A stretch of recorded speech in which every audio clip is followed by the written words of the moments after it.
Today, we're diving into one of the most incredible frontiers in technology, brain-computer interfaces, or BCIs. We're going to break down how we are finally learning to translate the silent language of our own minds directly into action. Okay, let's just start with this quote because it just nails the fundamental problem, doesn't it? Our brains are these absolute powerhouses of electrical activity, but to get any of that incredible processing power out into the world, we have to rely on the slow, clumsy mechanical process of contracting muscles. And that, right there, is what we call the squeezing meat problem. It's this massive, fundamental bottleneck that brain-computer interfaces are designed to completely shatter. I mean, think about it for a second. Your brain is running on maybe 20 watts of power, enough to light a dim light bulb, and it's processing millions of signals constantly. But to express any of that, we have to send a command down our spinal cord to make our vocal cords vibrate or our fingers tap on a keyboard. It's a ridiculously inefficient translation, and that's exactly where BCIs step in. So, how do we actually get around this physical bottleneck? Well, by creating a totally new way to listen directly to the source itself. And a BCI, well, it's pretty much what it says on the tin. It's a direct pathway from your brain to a computer. No muscles needed, no speech required. Your brain creates an electrical signal, and a machine just reads it. It sounds like something straight out of science fiction, but you know what? It has a history that goes back almost 100 years. This whole journey really kicked off way back in 1929, when Hans Berger first proved we could even measure the brain's electricity. The actual term brain-computer interface didn't even show up until 1973, but the real game changer?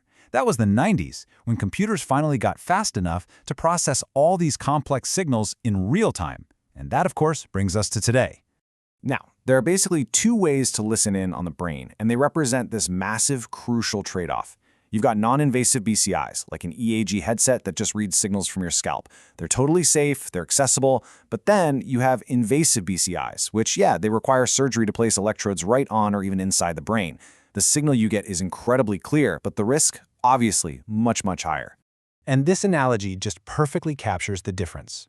With an invasive BCI, you're in the front row. You hear every single note, every instrument perfectly. With a non-invasive one, you're out in the parking lot. Yeah, the signal is a lot noisier, it's muffled, but you can definitely still tell what song is playing. And you know what? For a lot of applications, that's more than enough. So how does this magic actually happen?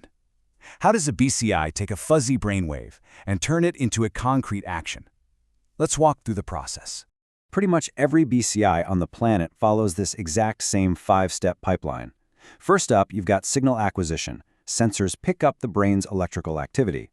Then, signal processing. Special algorithms have to clean up all the noise from, muscle twitches, blinking, even electrical interference from your lights.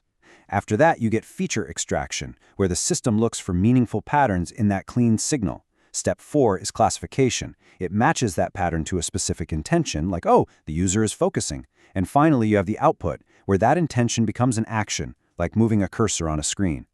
But what are these patterns that the BCI is even looking for? This is so important. A BCI isn't reading your specific thoughts. It's not pulling words out of your head. It's reading the electrical rhythms that are produced when millions of your neurons fire together in sync. And these are the rhythms it learns to recognize. You can think of them like different gears in your brain. So alpha waves, they're dominant when you're awake, but relaxed and calm. Beta waves kick into high gear when you're actively thinking, focusing, solving a problem. And gamma waves, those can signal moments of peak concentration, of high-level processing. By figuring out which rhythm is the strongest, a BCI can get a really good idea of your general mental state. Okay, so enough with the theory. Let's talk about how this is all playing out in the real world, right now. Because this isn't just a lab experiment anymore. This is a seriously fast-growing industry. I mean, look at this. The BCI market was valued at nearly $3 billion in 2024. This is not a niche academic hobby. It's a serious business with massive implications for both medicine and our everyday consumer tech. And in medicine, wow, the impact is already life-changing. BCIs are literally restoring communication for people who've lost the ability to speak. We have seen invasive systems allow a person with paralysis to type at almost the speed of an average smartphone user, just by thinking about handwriting.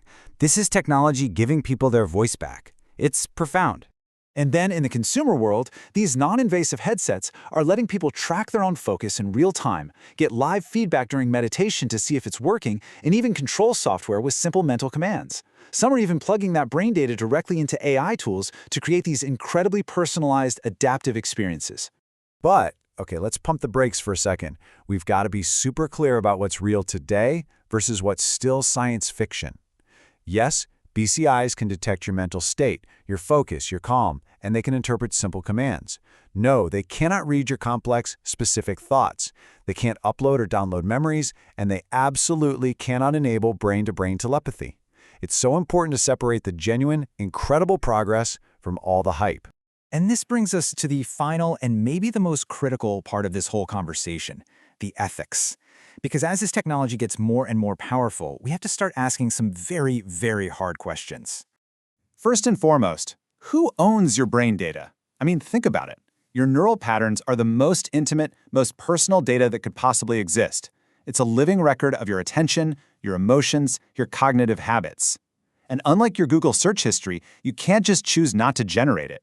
It's always on. And that leads to the really scary follow-up, right? Could an employer use this to monitor your focus levels during the workday? Could an insurance company adjust your rates based on your neural stress patterns? These aren't just far-fetched sci-fi scenarios anymore. They're the logical next step for a technology that can literally quantify our inner mental lives.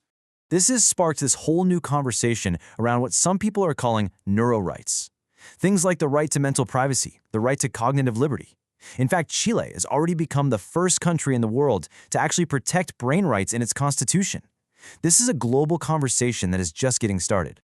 So, to bring this all home, let's just go back to a simple truth. The electrical chatter inside our heads, this constant, silent conversation between our neurons, has been going on for as long as humans have existed.